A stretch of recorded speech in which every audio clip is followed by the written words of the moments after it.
Hai, Assalamualaikum dan salam sejahtera. Baiklah, pada hari ini saya akan mengajar tentang apa itu simpulan bahasa. Baiklah, mari kita lihat apa itu simpulan bahasa. Simpulan bahasa ialah ungkapan yang biasanya terdiri daripada dua atau tiga perkataan dan mempunyai makna yang berlainan sama sekali dengan daripada makna asal perkataan tersebut. Simpulan bahasa juga adalah berbentuk peribahasa yang paling mudah untuk kita fahami. Baiklah, kita lihat kepada jenis-jenis simpulan bahasa untuk kita lebih mendalami atau memahami simpulan bahasa dengan mudah. Baiklah, yang pertama kita lihat kepada simpulan bahasa yang mempunyai dua makna. Contohnya, ada angin, dua perkataan, iaitu yang membawa maksud sebagai mempunyai kemahuan dan keinginan untuk mendapatkan sesuatu. Bukan itu saja, yang juga membawa maksud sikap atau perasaan seseorang yang suka meninggi diri. Baiklah, kita lihat kepada simpulan bahasa yang seterusnya. Anak buah. Anak buah pula merujuk kepada orang yang di bawah pengawasan seseorang atau lebih dikenali sebagai anak saudara. Akhir sekali, langkar bahasa. Langkar bahasa adalah merujuk kepada bercakap menggunakan bahasa yang kasar, dan ianya juga merujuk kepada tingkah laku atau kelakuan yang tidak sopan atau melanggar adat katanya. Baiklah, kita lihat kepada yang kedua, simpulan bahasa yang berlainan tetapi membawa maksud yang sama. Sebagai contohnya, seseorang yang tidak mempunyai malu. Ada simpulan bahasa seperti muka talam, muka tebal dan muka tembok. Seterusnya, kita lihat pada seseorang yang telah lanjut usianya tetapi perangainya masih tidak senonoh. Antara simpulan bahasanya adalah tua keladi, tua kutuk dan tua lengkuas. Dah selesai kenal jenis simpulan bahasa, kita bergerak kepada bentuk dan ciri-cirinya pula. Yang pertama, simpulan bahasa ini terbentuk daripada penggunaan kata am.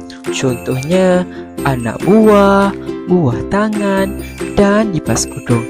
Yang kedua, ianya juga terbentuk daripada penggunaan kata kerja. Contohnya, ajak-ajak ayam, buat bodoh dan pasang telinga.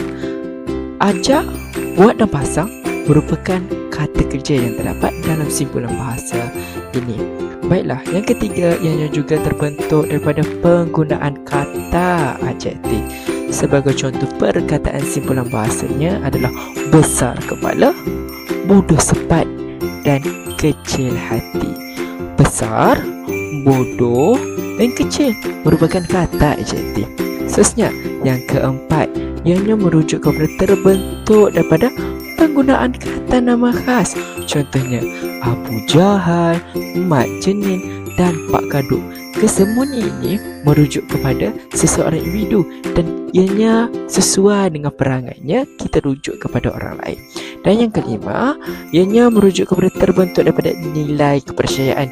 Contohnya, air pinang, batu payung dan makan bulan.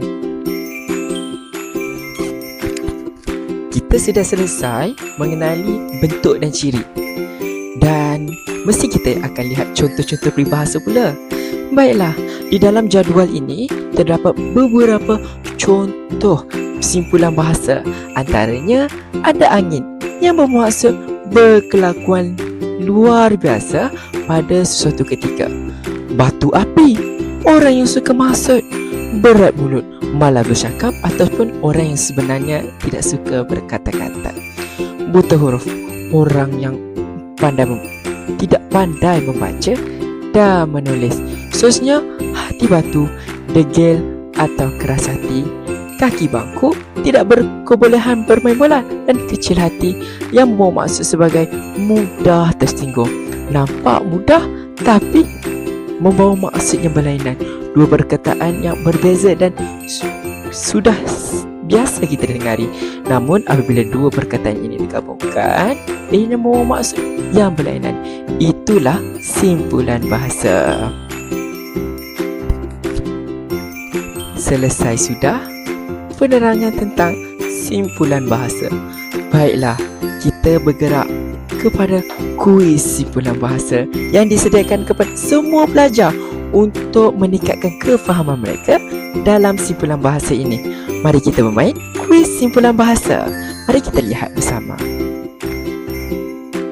Baiklah, dalam kuis ini terdapat dua gambar yang berlainan dan pelajar akan diberi peluang dalam masa 10 saat untuk menjawab simpulan bahasa yang sesuai berdasarkan gambar-gambar yang tertera. Dalam gambar ini terdapat gambar otak dan gambar udang. Adakah simpulan bahasa yang sesuai? Ada otak udang. Seterusnya kita lihat kepada kuis yang disediakan. Dua gambar disediakan, iaitu kaki dan kerusi. Dalam masa 10 saat, pelajar perlu menjawab. Adakah jawapannya adalah kaki bangku? Ya, jawapannya adalah kaki bangku. Seterusnya, kita lihat kepada kuis yang ketiga. Terdapat gambar durian dan gambarnya bangunan-bangunan runtuh. Apakah peribahasa yang sesuai? Ya, betul. Iaitu durian runtuh. Seterusnya, ada gambar batu dan gambar api. Apa dalam fikiran pelajar difikirkan simpulan bahasa sesuai? Semestinya adalah batu api.